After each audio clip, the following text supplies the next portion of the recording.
Bueno, hermanos, entonces en esta noche nosotros estamos continuando con las clases de doctrinas avanzadas del cristianismo, doctrinas importantes del cristianismo. Y dentro de estas clases ya hemos venido hablando sobre los decretos de Dios, hemos hablado sobre la elección, la predestinación, hemos hablado sobre la regeneración. Y hoy queremos hablar sobre la doctrina de la salvación en el sentido de identificar cuáles son los elementos de la salvación, los actos de gracia que Dios utiliza para salvarnos. Entonces, ese es un estudio que vamos a intentar comprender qué es lo que Dios hace y cómo lo hace para salvarnos, cómo actúa para salvarnos. Estos son qué elementos utiliza o qué actos de gracia utiliza para que nosotros podamos ser salvos. Y este es muy, muy, muy importante. Efesios 2, capítulo 2, versículo 8 dice, porque por gracia sois salvos por medio de la fe. Y esto no de vosotros, pues es un don de Dios, ¿no? Es un don de Dios. Interesante. Entonces, la salvación desde la perspectiva reformada es un proceso que involucra entonces múltiples elementos y actos de la gracia de Dios. Y eso es lo que vamos a intentar entonces comprender. Es una obra integral que incluye la acción soberana del Espíritu Santo, la regeneración, la comprensión del Evangelio, la fe, el arrepentimiento y muchos elementos que entonces tenemos que comprender. En esta clase vamos a intentar explorar cada uno de estos elementos de la salvación. Vamos a entender el fundamento bíblico que tienen cada uno de estos elementos y también vamos a también a ayudarnos a entender esto a través de las opiniones de algunos teólogos destacados que nos ayudan a comprender, ¿verdad? Hay gente más que sabe un poco más que nosotros, claro que sí, siempre hay. Entonces, dentro de los elementos de la salvación, lo primero que nosotros debemos aprender es acerca de la obra del Espíritu Santo. O sea, cómo Dios actúa a través del Espíritu Santo para salvarnos. ¿Cuál es la obra que el Espíritu Santo hace para nuestra salvación? El Espíritu Santo es quien inicia y ejecuta el proceso de salvación realmente. Él es quien ilumina, regenera y lleva al pecador a tener la capacidad de responder positivamente al mensaje del Evangelio. Eso es también muy bueno que entendamos. Juan capítulo 16, versículos 8 y 9. Juan capítulo 16, versículos 8 y 9, dice así, y cuando Él venga, convencerá al mundo de pecado, de justicia y de juicio. Qué interesante. Y cuando Él venga, convencerá al mundo de pecado, de justicia y de juicio. Entonces, la obra inicial de lo que es la salvación la ejecuta el Espíritu Santo convenciendo al pecador para poder llegar a Cristo. Qué interesante, ¿no? Dice, convencerá al mundo. Entonces, la palabra convencerá en el griego original es elengei, así se pronuncia. Elengei indica una obra de convicción profunda.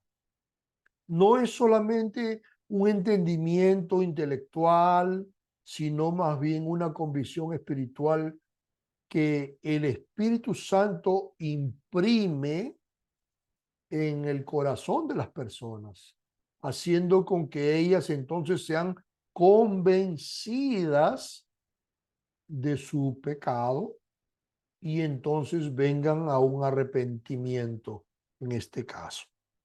Juan capítulo 6, versículos 63, dice así: el Espíritu es el que da vida y la carne para nada aprovecha. Juan 6:63. El Espíritu es el que da vida, la carne para nada aprovecha. Entonces, la palabra vida aquí de zoen, que viene del verbo zoe en griego, que significa vida realmente, indica una vida espiritual y eterna que solo el Espíritu Santo puede dar. En este contexto se usa la palabra zoen como una vida espiritual porque se hace un contraste. Si tú vas a ver ahí, dice, el Espíritu es el que da vida. Luego dice, la carne para nada aprovecha. Entonces está haciendo un contraste entre el Espíritu y la carne, ¿verdad? Qué interesante es esto. Jesús subraya al hacer este contraste de que la carne, y carne en este caso es lo que en griego se denomina el sarx, y el sarx se refiere a toda la naturaleza pecaminosa que tenemos a través de nuestro cuerpo pecaminoso, ¿verdad? No se refiere solamente a la carne como, sino que se refiere a toda nuestra condición caída, ¿verdad? Eso es la carne en sí. Entonces él dice así, el espíritu es el que da vida. La carne para nada aprovecha. Entonces significa que los esfuerzos humanos no pueden aportar nada a la salvación realmente. Es el Espíritu quien obra eficazmente para dar esta vida. Entonces, cuando muchas veces he escuchado yo de que las personas dicen, no, yo soy el que decidí ser salvo, ¿no? Él es que yo soy salvo porque yo tomé una decisión, porque yo dije que sí, porque yo fui quien acepté a Cristo. Ahora no es Cristo que nos tiene que aceptar a nosotros, ¿no? Sino nosotros somos los que tenemos que aceptar a Cristo. Es lo que mucha gente enseña y es completamente equivocado. No hay ninguna parte de la Biblia donde dice que nosotros somos los que tenemos que escoger si queremos a Dios o no queremos a Dios. No dice la Biblia así. Más bien al contrario, dice que el Señor es quien nos escoge a nosotros. La Biblia enseña que es Dios quien nos escoge. No somos nosotros los que nos escogemos al Señor. ¿Por qué? Porque nosotros no podemos escoger al Señor. Simplemente. ¿Por qué no podemos escoger al Señor? Porque la carne, somos carne. ¿Ves? La carne para nada aprovecha. Dice, la carne no tiene la capacidad. Más adelante lo vamos a ver en otro texto, que lo voy a explicar esto más adelante. No tenemos nosotros la capacidad. Recuerden que en las clases anteriores nosotros ya hemos enseñado de que la Biblia usa la figura del muerto cuando se refiere al pecador, ¿verdad? ¿Y por qué usa la figura del muerto? Porque el muerto no tiene ninguna condición de tomar ninguna decisión en relación a tener vida otra vez. No puede. Entonces, la carne no aprovecha, la carne no puede escoger a Dios, la carne no quiere escoger a Dios. Vamos a ir más allá todavía. No es que no puede, sino que también no quiere. Efesios capítulo 2 dice que éramos enemigos de Dios. ¿Ves? Éramos hijos de ira. No seguíamos la corriente del mundo, seguíamos los deseos de la carne, seguíamos los deseos de nuestros pensamientos. Romanos capítulo 3 dice que no hay ni siquiera uno que quiera buscar a Dios. No hay quien haga lo bueno, no hay quien busque a Dios. Todos se desviaron a una, se hicieron inútiles. No hay quien entienda. Dice, no hay quien busque a Dios. ¿Se dan cuenta? Entonces no hay personas que por su propia voluntad estén buscando a Dios, si es que el Espíritu Santo no los toca primero. Por eso dice la Biblia, el Espíritu es el que da vida. La carne para nada aprovecha. ¿Ves? ¿Por qué? Porque nosotros no tenemos esa capacidad. Nuestro corazón no es un corazón bueno cuando no tenemos a Cristo. Es un corazón malo. Los profetas ya habían dicho esto, ¿no? Engañoso es el corazón, más que todas las cosas y perverso. Y dice, ¿quién lo conocerá? ¿Ves? Entonces siempre ha pasado esto desde el origen de las especies, de la creación, desde el inicio de la creación del hombre. El hombre ha tenido siempre una tendencia, después de la caída de Adán y Eva, al pecado, ¿eh? ¿Ves? Caín de una vez más fue y mató a Abel. Después dice la Biblia que a uno de los descendientes de Caín mató persona, uno porque lo pisó, otro porque lo empujó. O sea, cosas. Y luego antes del diluvio, dice la Biblia que el corazón del hombre era continuamente malo. No había nada. Bueno, eso pasa cuando las personas están siguiendo a la propia carne, el sarx, ¿verdad? Están dándole espacio para el sarx y no tienen el espíritu de Dios, porque la carne para nada aprovecha, pero el espíritu es el que realmente da vida, que es muy importante.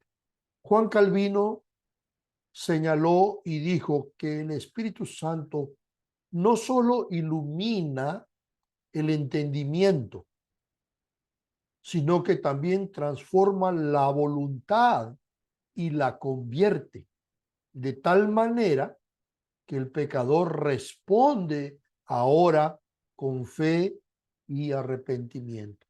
Entonces no es solamente un cambio intelectual que es lo que pasa en nuestras mentes, sino hay una transformación completamente completa en nosotros, ¿no? Como dice a 2 Corintios 5:17, que es el primer texto que yo escuché cuando entendí el Evangelio y el Señor pudo darme la condición de comprender. Usó ese texto, ¿no? Un texto importante, 2 Corintios 5:17. Si alguien está en Cristo, nueva criatura es. Las cosas viejas pasaron y es que todo se hizo nuevo. ¿Mm? Entonces hay un cambio aquí, pero tiene que ser una acción del Espíritu Santo, si no, no podemos nosotros actuar. Entonces, la primera obra que nosotros aprendemos y vemos, el primer elemento o el primer acto de Dios es hecho por el Espíritu Santo. Él es el que toma la iniciativa de salvarnos. ¿Ves? Dios Espíritu Santo es el que toma la iniciativa de salvarnos.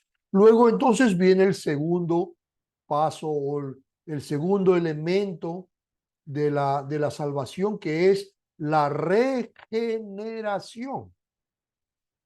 La regeneración.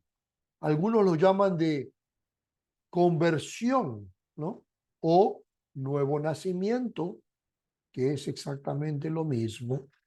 Entonces, la regeneración es la obra inicial de la salvación a través del Espíritu Santo, en la que Dios transforma el corazón del pecador, haciéndolo capaz de responder al Evangelio. ¿Ves? Eso es lo que Jesús le dijo a Nicodemo. ¿Se acuerdan de Nicodemos? Un principal de los judíos que vino de noche a Jesús para hablar con él y le dijo: Señor, sabemos que vienes de Dios, porque nadie puede hacer las obras que tú haces si Dios no está con él. Entonces Jesús le dice a Nicodemos: de cierto te digo que el que no naciere de nuevo no puede ver el reino de Dios. El que no naciere de nuevo no puede ver el reino de Dios. Entonces, entendamos un poco este texto, ¿ok? Para poder ver el reino de Dios, para poder participar del reino de Dios, primero tenemos que nacer de nuevo. ¿Se dan cuenta? No podemos tener la salvación si no somos regenerados primeramente. Entonces no es la salvación que nos regenera, es la regeneración que nos da a nosotros la capacidad de entender el mensaje de la salvación y responder positivamente a este mensaje. ¿Se dan cuenta? Entonces, la expresión, como Jesús le dijo, el que no naciere de nuevo, y hay algo que resaltar aquí, ¿no? Que le repite dos veces: de cierto te digo. Y esto en la Biblia, en el costumbre judaico de repetir dos veces la misma expresión seguidas, lo hacían para poder dar énfasis. Es algo importante que iba a decir. Entonces Jesús como que le estaba diciendo a Nicodemo: presta atención, que te voy a decir algo que es extremadamente importante. Si no naces de nuevo, no vas a poder ver el reino de Dios. Si no naces de nuevo, no vas a poder ver el reino de Dios. Y la expresión nacer de nuevo, usando las palabras que Jesús utilizó, usa la palabra en griego anothen. Anothen significa de arriba, significa desde el cielo. ¿Ves? Indicando entonces que la regeneración es una obra divina, es una obra que viene de arriba. ¿Ves? Le estaba diciendo Jesús a Nicodemo: si no naces de arriba, ¿ves? Si no naces espiritualmente, si no naces del cielo, no puedes ver el reino de Dios. No es una obra que nosotros podemos hacer, porque le está diciendo claramente, y está usando una palabra que tiene un significado importante. Anocen significa, oye, nacer de arriba. Es desde arriba. ¿Se dan cuenta? Por eso él dice que hay que nacer del Espíritu. Si no nace del Espíritu, le dice también, ¿verdad? No puedes ver el reino de Dios. Si no nace del Espíritu, no puedes ver el reino de Dios. Qué interesante es esto. Entonces, cuando nosotros entendemos que la regeneración es un acto divino que viene de arriba, entonces sabemos que nuestra salvación no ha venido por voluntad nuestra. No es porque nosotros quisimos o porque nosotros tomamos la decisión de querer, sino porque Dios decidió salvarnos y regenerarnos. decidió hacernos nacer de nuevo. ¿No es eso lo que dice Efesios capítulo 2, versículo 10, me parece, cuando dice Pablo, porque somos hechura suya? ¿Ves? Como somos hechos, somos creados. Y no se refiere al primer nacimiento de la carne, del sarx, porque nosotros ya nacimos y fuimos creados por Dios. Fuimos creados por Dios. Primero, todas las personas han sido creadas por Dios. Somos criaturas de Dios. Todos, cristianos y no cristianos. Todos somos creados por Dios. Pero Pablo dice en Efesios capítulo 2 que somos hechura suya y no se refiere a la creación como universal, como todos como criaturas, porque lo explica luego, dice, porque somos hechura suya.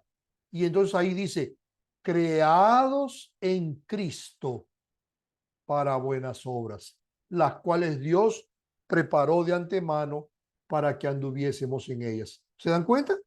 Entonces, somos hechura suya, creados en Cristo. Entonces, eso significa que la salvación proviene solamente del Señor. La regeneración no es un acto humano, es una obra divina. Eso es lo que quería Jesús decir. Qué interesante. Eso también es lo que dice la epístola del apóstol Pablo a Tito. En Tito 3:5, Pablo dice así, presten atención, el cual nos salvó, no por obras de justicia que nosotros hubiéramos hecho, sino por su misericordia, por el lavamiento de la regeneración y por la renovación del Espíritu Santo. Qué interesante. Aquí lo explica claramente, que no somos salvos por obras de nosotros. No es porque nosotros dijimos que sí, no es porque se nos ocurrió, no es porque hicimos buenas obras y estamos caminando para alcanzar la salvación. No la podemos alcanzar por obras, porque nuestras obras no alcanzan a satisfacer la justicia de Dios. Dice, no por obras que nosotros hubiéramos hecho. Dice claramente el texto. Dice, sino por su misericordia. ¿Ves? Es su gracia y misericordia la que nos alcanza. Y dice más, por el lavamiento de la regeneración. ¿Se dan cuenta? Y luego dice, por la renovación del Espíritu Santo. Todas las veces que se habla de regeneración, se habla del Espíritu Santo también. Ahí está envuelto, porque es el Espíritu Santo quien produce la obra de regeneración, que en este caso es llamada de el lavamiento de la regeneración, ¿verdad? Por la renovación en el Espíritu Santo. ¿Se dan cuenta? Entonces, la frase que se usa aquí en este texto de Tito, que dice el lavamiento de la regeneración, de la palabra griega palingenesias. Palingenesia significa un renacimiento, significa un nuevo comienzo, y enfatiza que la regeneración no se basa en las obras de justicia también, porque dice, no por obra de justicia, no por obra de justicia humanas, sino que es un acto de la misericordia de Dios y una renovación completa realizada por el Espíritu Santo. Es importante. Nos hace nacer de nuevo. Qué bonito. Crearnos otra vez con una condición espiritual a través de la cual podemos nosotros tener ahora una relación con Dios perfecta. Perfecta. Ahora podemos acercarnos a Dios nosotros, como dice la Biblia, que podemos acercarnos libremente al lugar santísimo, ¿no? Podemos entrar otra vez, porque hemos sido regenerados, hemos sido lavados, hemos sido creados en Cristo. ¿Se dan cuenta? Qué interesante es la obra de regeneración. Jonathan Edwards, que es considerado uno de los mayores teólogos y intelectuales, sobre todo aquí en los Estados Unidos, pero también es conocido a nivel mundial. Él enseña, Jonathan Edwards enseña que la regeneración es una nueva creación en el corazón del hombre, una obra que solo el Espíritu Santo puede realizar, no es una obra humana. Miren qué interesante lo que dice Jonathan Edwards también, ¿verdad? Entonces, una vez que nosotros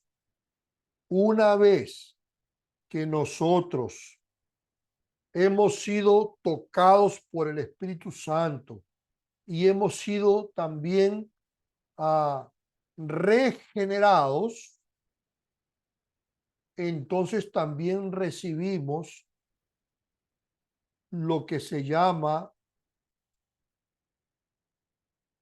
el don del arrepentimiento. Mira, el arrepentimiento es una transformación en la mente y también una transformación del corazón hacia Dios. La Biblia lo describe como un don de Dios, no una obra humana. No estoy arrepentido porque yo puedo, tengo la capacidad de arrepentirme por mi cuenta. No es verdad. Cuando andábamos en el mundo, hacíamos todo tipo de cosas malas y nunca ni siquiera pensábamos en que estábamos haciendo algo malo. ¿Ves? No había arrepentimiento en nosotros. No teníamos esa capacidad de decir, ah, caramba, estoy haciendo esto y eso no agrada a Dios. No, no es verdad. Al contrario, nos complacía pecar. Eso es la verdad. Nos complacía hacer las cosas malas muchas veces. Eso es muy importante. Pero Hechos, capítulo 11, versículos 18, dice así: les concedió también a los gentiles el arrepentimiento para vida. Les concedió también a los gentiles el arrepentimiento para vida. De manera que también a los gentiles Dios ha concedido el arrepentimiento para vida. ¿Ves?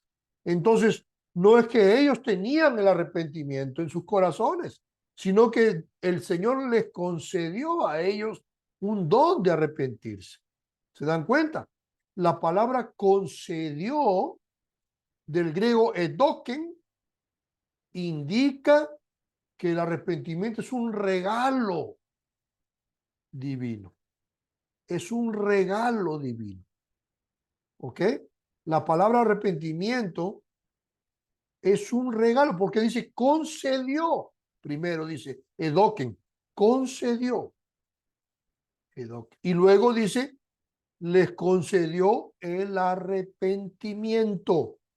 Y la palabra para arrepentimiento es metanoia. Metanoia. Y describe un cambio completo y radical de la perspectiva que el hombre tiene sobre el pecado y sobre Dios. Entonces ahora sí, tienes tú la capacidad de entender de que lo que estás haciendo y la vida que estás llevando es una vida mala. Y entonces hay un cambio en la perspectiva de cómo ves el pecado. Antes el pecado no te interesaba, simplemente lo hacías y se acabó. Pero ahora, cuando Dios ya te tocó, el Espíritu Santo te tocó, te regeneró y te bendijo con el don del arrepentimiento, entonces tú ahora tienes entonces la capacidad de decir, ah, carajo, estoy haciendo mal delante de Dios. Esto no agrada a Dios. ¿Se dan cuenta? Y entonces metanoia significa un cambio radical, es un cambio de 180 grados. Estaba caminando para este lado, lejos de Dios, desobedeciendo a Dios, siguiendo las corrientes del mundo, ajeno a las cosas de Dios, siguiendo los deseos de la carne y de los pensamientos, o sea, siguiendo al príncipe de la potestad del aire, que es el hijo de desobediencia, siendo hijos de ira. Estaba yendo por acá y entonces ahora el Espíritu Santo me toca, me regenera, me da el don del arrepentimiento, yo caigo en sí y ahora yo cambio completamente mi camino y ahora voy en dirección del Señor Jesucristo. Qué interesante es eso. ¿Mm? ¿Se acuerdan de la parábola del hijo pródigo? La parábola del hijo pródigo nos trae una pequeña idea de lo que pasa con esto, cómo Dios actúa en la vida, porque la parábola del hijo pródigo es una parábola que nos está enseñando cómo es que nosotros nos alejamos de Dios, que es el Padre, ¿verdad?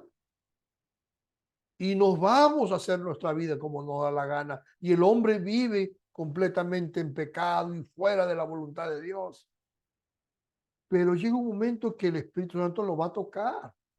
Él estaba ahí, se había gastado todo perdidamente, nunca pensó en regresar. ¿Se da cuenta?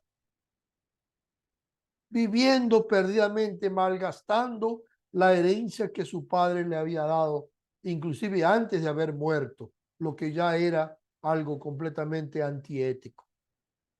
Sin embargo, este muchacho gastó todo. Pero la palabra de Dios dice que un día él estaba ahí y eso es un toque que viene sobre él. Eso es lo que deja claro en la escritura, porque él dice, me levantaré e iré donde mi padre y le diré, Padre, he pecado contra el cielo y contra ti. No soy digno de ser llamado tu hijo, pero recíbeme como a uno de tus jornaleros. Esta actitud de este muchacho nos muestra la obra de Dios en el corazón de la persona, porque él no tenía esa conciencia de que había pecado contra Dios. ¿Se dan cuenta? No tenía. La tuvo después que fue tocado. Por eso que cayó en sí. Por eso que de repente entiende su condición. Por eso que de repente él entiende su pecado contra Dios. Y él dice entonces voy a ir y está arrepentido. Y el arrepentimiento se muestra en el hecho de que él no llega y dice, no, papá, mira, yo soy tu hijo y yo sé que me gasté la plata, pero soy tu hijo y me tienes que recibir y papá, ¿me entiendes? No dice así. Él va arrepentido y dice, Padre, no soy digno de ser llamado tu hijo. No tengo esto, no merezco, porque él estaba arrepentido de lo que había hecho. Es como el publicano que estaba ahí en el templo orando con el pecador así, ahí, y el publicano era el tipo orgulloso, ¿no? El tipo que no conoce a Dios, que no tiene a Dios en su corazón realmente, que vive de acuerdo a su propio deseo. Padre, yo soy así, doy diezmo de esto y de aquello, y hago esto, hago oraciones, hago ayunos y esto y aquello. Y el pecador, pobrecito, estaba ahí que no podía ni levantar la cabeza. Y se golpeaba el pecho y decía, Padre, sé propicio a mí, pecador. ¿Se dan cuenta? Y Jesús dice, os digo que este salió para su casa perdonado, ¿verdad? Entonces, qué bonito es esto, que entendamos cómo funciona el arrepentimiento en relación a nuestras vidas. No es un acto de nosotros, sino es un acto divino que toca nuestros corazones. La palabra arrepentimiento es esto. Metanoia significa, describe un cambio completo de la perspectiva que el hombre tiene sobre el pecado y sobre Dios. Cuando uno se ve delante de la grandeza de Dios, cuando uno es tocado por el Espíritu Santo, es regenerado y su mente ahora es abierta y consigue ver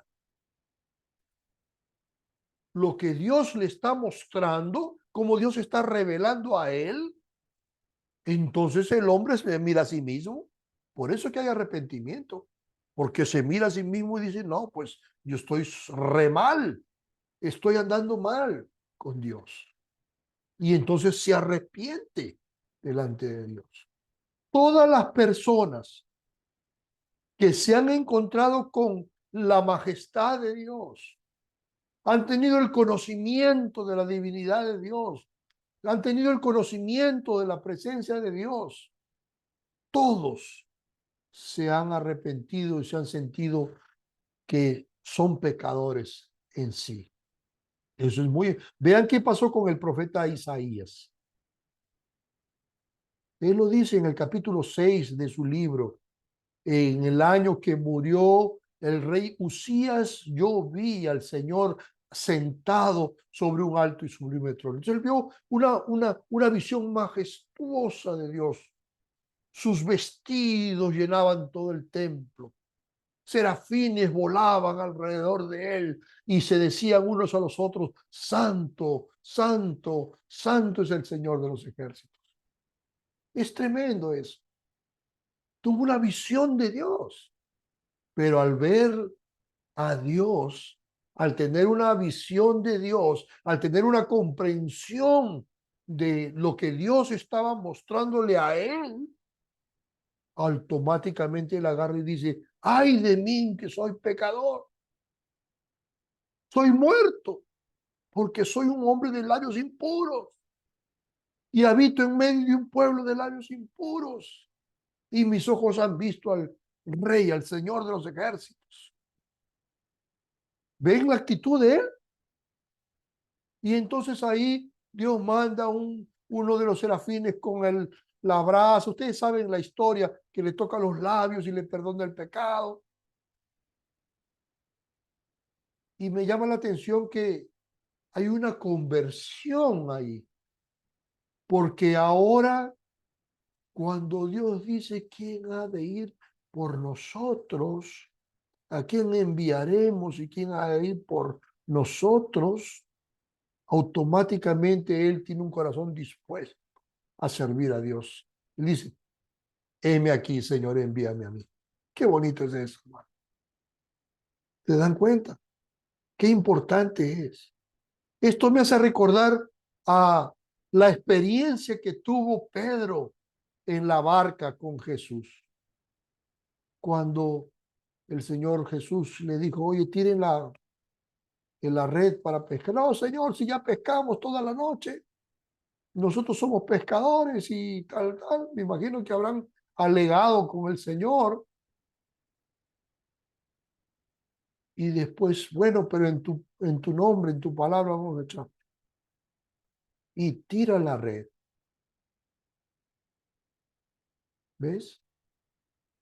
Y se llena de peces. Ustedes saben la historia. Pero hay una parte en esa historia donde Pedro se queda tan asombrado de ver el poder de Cristo, se queda tan admirado de que él haya podido estar delante de la presencia de la divinidad de Cristo, que él agarra y dice,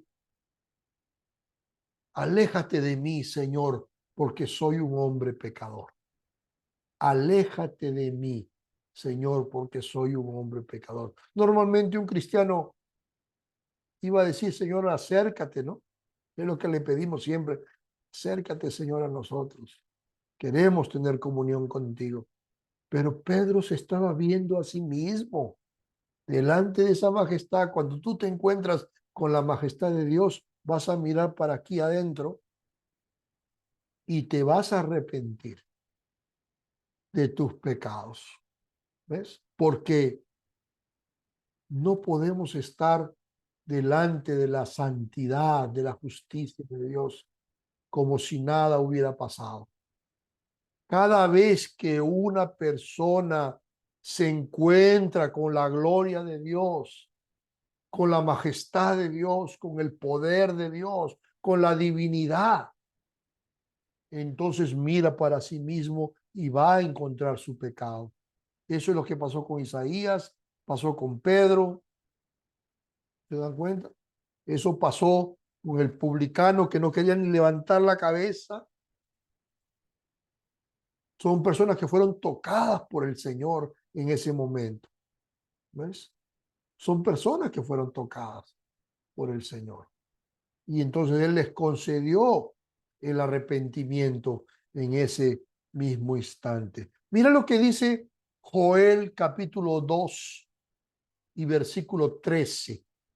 Mira lo que dice Joel, dice así, yo les voy a leer, rasgad vuestro corazón y no vuestros vestidos, y volved a Jehová, vuestro Dios, porque misericordioso es y clemente, tardo para la ira y grande en misericordia.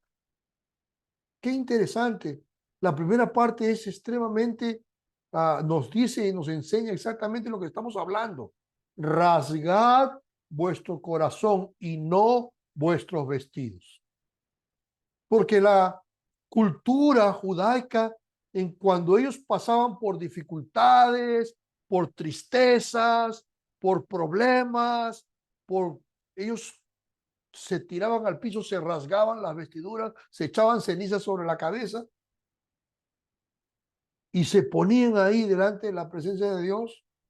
Pero eso se había tornado algo tan como una religión práctica nomás, de que se rasgaban los vestidos, pero no se rasgaban el corazón. ¿Eh? Por eso Dios está exhortando a su pueblo a través del profeta Joel, diciéndole, rasgad vuestros corazones y no vuestros vestidos solamente. ¿Ves? Volved a Jehová. Eso significa rasgar el corazón, arrepentirse y venir a Dios. Arrepentirse y venir a Dios. Esas son las señales de la salvación. Una persona salva no puede continuar viviendo en el pecado. No lo va a hacer.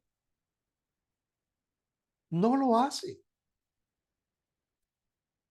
Por eso que cuando nosotros decimos, no, pero el hermano estuvo aquí en la iglesia y se volvió para el pecado y está viviendo ahí en el mundón. Ese nunca fue cristiano. Ese nunca conoció al Señor. Si lo hubiera conocido, hubiera rajado su corazón y se hubiera vuelto al Señor. Porque nosotros, la Biblia dice, otra vez citando Efesios 2:10, porque somos hechuras suyas, creados en Cristo, para buenas obras, las cuales Dios preparó de antemano para que anduviésemos en ellas. Nosotros hemos sido regenerados, nacidos de nuevo, para poder andar en buenas obras. ¿Ves? Rasgad vuestro corazón y no vuestras vestes. Esta expresión hebraica, rasgad vuestro corazón, kir u levavken, así se pronuncia, kir u levavken, implica un arrepentimiento sincero y profundo que va más allá de los actos externos. No es llorar nomás externamente, ¿no? Muchos se ponen a llorar cuando son descubiertos en el pecado. ¿Ves? Pero mientras no lo descubrían, no lloraban por su pecado. No lloraban por su pecado. Vivían y se complacían en el pecado, pero no lloraban por su pecado. Lloran ahora porque lo descubrieron, pero si no los hubieran descubierto, no estarían llorando, estarían felices, continuando en lo mismo y en lo mismo y en lo mismo. ¿Se dan cuenta? Eso es lo que significa. Pero rasgar el corazón significa un arrepentimiento sincero y profundo. El contraste que él hace entre rasgar vuestro corazón y no vuestros vestidos indica que Dios no busca señales externas de arrepentimiento como rasgar los vestidos, sino lo que Dios busca es una transformación interna del corazón que está motivada por su misericordia, por su compasión. Eso es lo que busca. Agustín de Hipona, Agustín, que es conocido como San Agustín, Agustín de Hipona explica que el arrepentimiento es el primer paso hacia Dios, pero que es Dios quien toma la iniciativa de cambiar el corazón del pecador. Es Dios que lo hace. Qué interesante. ¿Ves? El cuarto elemento de la salvación es el don de la fe. Ya hemos hablado de la acción del Espíritu Santo, ¿verdad? Eso es lo primero que vimos. Vimos cuál es la obra del Espíritu Santo. Vimos también la regeneración. Vimos el don del arrepentimiento.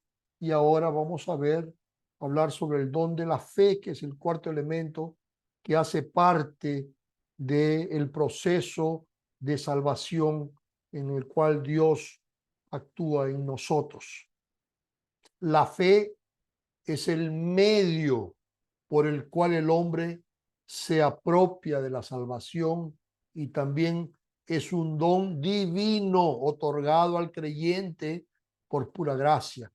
Eso es lo que dice Efesios capítulo 2, versículo 8, ¿verdad? Porque por gracia sois salvos por medio de la fe. Y esto se refiere a la fe ahí, ¿ok? No se refiere a la salvación ni a la gracia. Dice, por gracia sois salvos por medio de la fe. Y esto, gramaticalmente, y esto se refiere a la fe. No de vosotros. La fe no es una cosa de nosotros. Es un don de Dios. ¿Ves? Es un don de Dios. La palabra don, del griego dorón, destaca la naturaleza gratuita y no merecida de la fe que Dios nos da.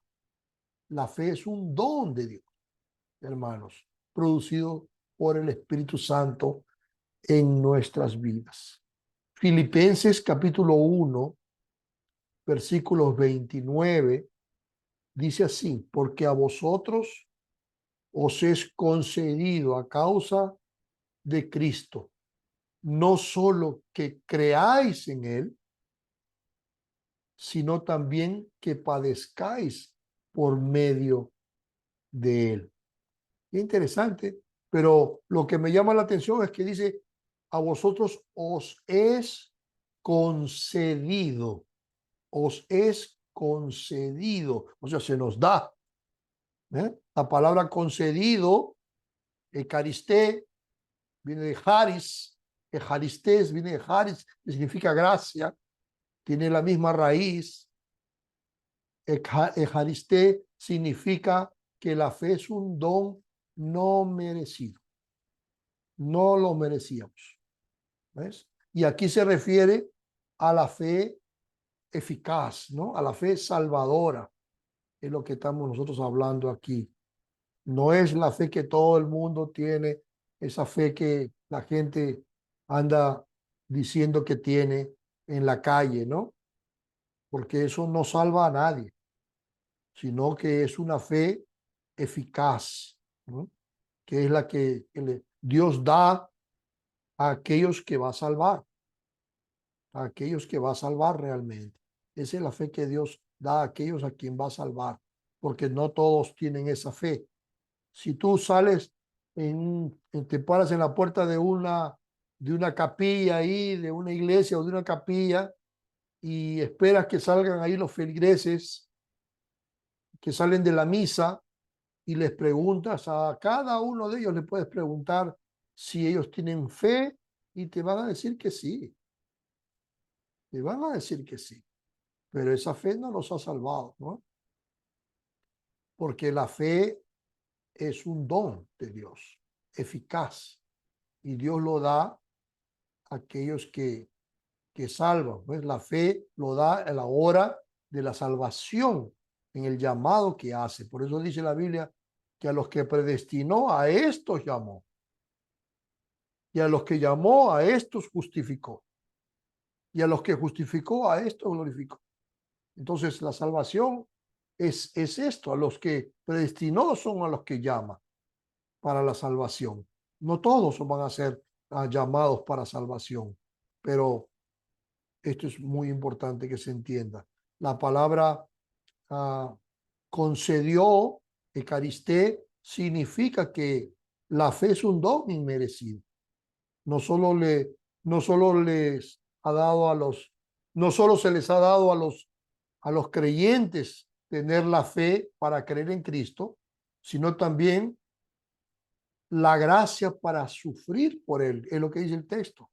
¿Ves? No solo cree, dice aquí, os es concedido a causa de Cristo, no solo que creáis en él, sino también que padezcáis por él. Entonces es un tipo de fe que transforma tu vida de una manera, ¿verdad? Que ahora tú tienes esa fe, es una fe firme, es una fe confiante, es una fe inamovible, que no importa lo que pase, tú nunca vas a dejar de estar en la presencia del Señor. Eso es lo que significa, ¿ves? Porque no importa lo que pase, aunque estés padeciendo, vas a estar firme ahí con Él. Y eso es tenido como un don, ¿ves? De la gracia de Dios. Gracias a Dios por eso, ¿ves? Entonces, no nos es concedido solamente la fe para creer, sino también hasta para pasar por momentos difíciles, padecimientos por Cristo, que son privilegios otorgados por Dios y no méritos humanos. Qué importante es esto. Martín Lutero afirmaba que la fe es algo que el Espíritu Santo produce en nosotros. Produce en nosotros. Es un acto divino y no una obra humana. Qué importante también es lo que dice Martín Lutero. Por último, y para terminar, por último, y para terminar, vamos a ver la última parte de lo que son los elementos de la salvación, que es la comprensión y la respuesta del pecador al Evangelio. O sea, ¿por qué nosotros dijimos sí? ¿Verdad? ¿Por qué dijimos sí cuando se nos predicó el Evangelio? No es por nosotros. Eso es claro en las Escrituras. Ya lo miramos en todo el estudio de hoy. Todo es en la obra del Espíritu Santo. Pero de todas maneras es importante entenderlo bien. Una vez regenerado, el pecador es capacitado para entender y responder positivamente al Evangelio con fe y arrepentimiento. ¿Ves? Pero es una vez que ha sido regenerado. Entonces, la regeneración precede a la fe. Eso es antes de la fe. Somos regenerados y entonces por esa razón entendemos, creemos y somos salvos.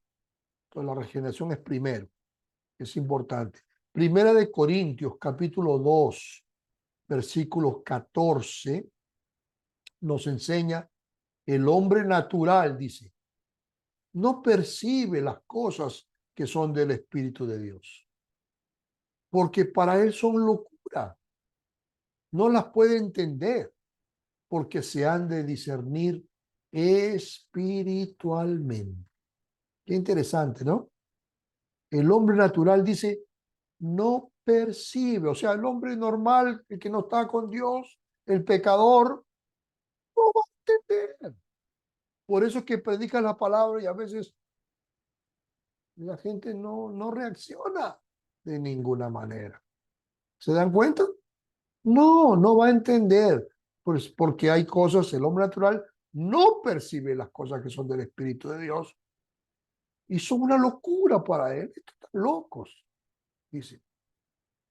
Pero la palabra no percibe, del griego ginoskei, indica la comprensión espiritual que no es accesible sin la intervención divina. Entonces, no puede comprender cosas a no ser por el Espíritu. Por eso dice al final, porque se han de discernir espiritualmente, o sea, por el Espíritu. Eso es lo que dice, por el Espíritu. El hombre natural no percibe las cosas que son del Espíritu, porque se tienen que discernir espiritualmente. ¿Se dan cuenta? Entonces, esto es importante. Y hay otras cosas que me llaman la atención aquí. El texto este de 1 Corintios 2:14 dice, el hombre natural no percibe las cosas que son del Espíritu de Dios, porque para él son locura. Y luego dice así, y no las puede entender. Mire, no puede, dice. Y aquí esto es muy importante que se entienda, porque la palabra puede aquí es dinatai. Quiero que sepan, esta palabra dinatai es muy importante en la Biblia. ¿Ok? Dinatai, que significa no puede o no es capaz. Esta palabra tiene que ver con la capacidad.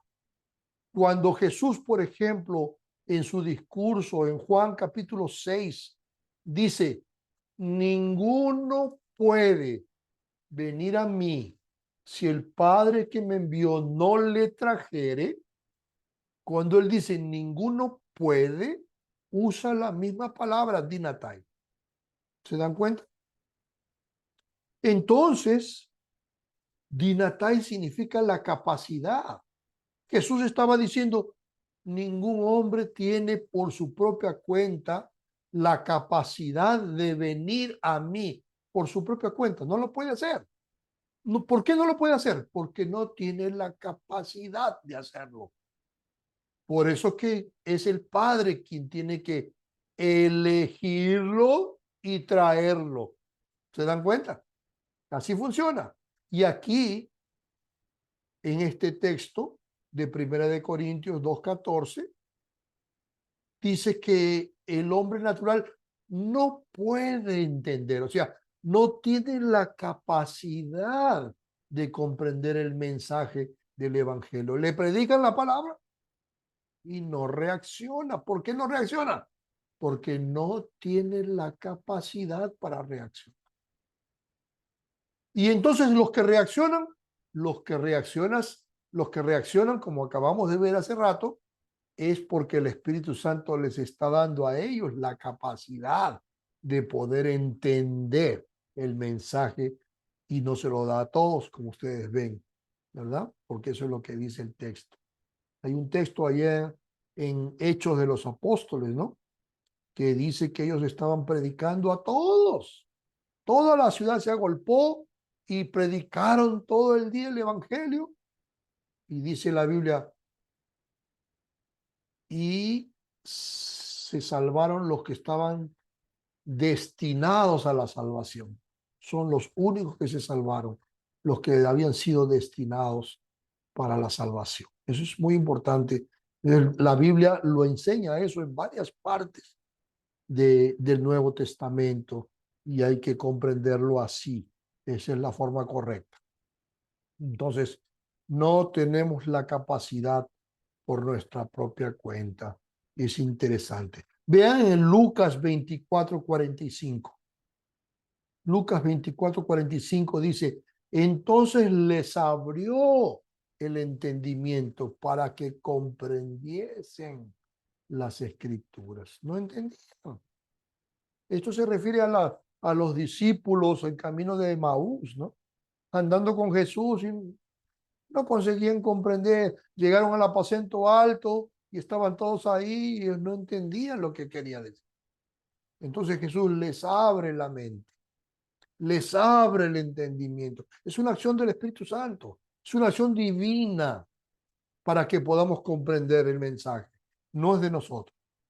¿Se dan cuenta?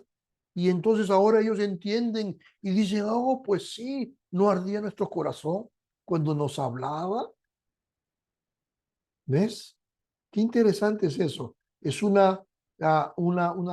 esta frase que usa, entonces les abrió el entendimiento para que comprendiesen las escrituras, significa una revelación, ¿verdad? O una iluminación que solo puede otorgar cuando abre el entendimiento. Jesús, después de su resurrección, da esta capacidad, permitiendo a los discípulos entender el verdadero significado de las escrituras. Este acto simboliza cómo el Espíritu Santo abre el entendimiento espiritual para que los creyentes puedan captar el mensaje del Evangelio y responder positivamente a este mensaje. ¿Se dan cuenta? Qué bonito es esto aquí. Jonathan Edwards dijo, hablando sobre esto, explica que el pecador no puede ver la gloria de Cristo hasta que el Espíritu Santo ilumine su mente y le dé una nueva vida. No hay otra manera aquí. En conclusión, mis queridos hermanos, después que ya hemos visto todo esto, hemos visto los elementos de la salvación, que es la obra del Espíritu Santo, la regeneración, el don del arrepentimiento, el don de la fe y la comprensión y la respuesta que ahora sí, después de ser tocado, el pecador puede responder. Entonces podemos decir en conclusión que la salvación es un acto soberano de Dios en cada uno de sus aspectos. Desde el comienzo hasta el fin es una obra de gracia donde el Espíritu Santo ilumina, regenera, concede arrepentimiento, concede fe al pecador, dándole a él la capacidad de responder. Como afirma Filipenses capítulo 1 y versículo 6, dice también que el que comenzó en vosotros la buena obra, la perfeccionará hasta el día de Cristo. Y eso nos muestra a nosotros que Dios está actuando. Actuó para la salvación y está actuando cada día para llevarnos hasta el fin que Él ya preparó y predestinó para nosotros.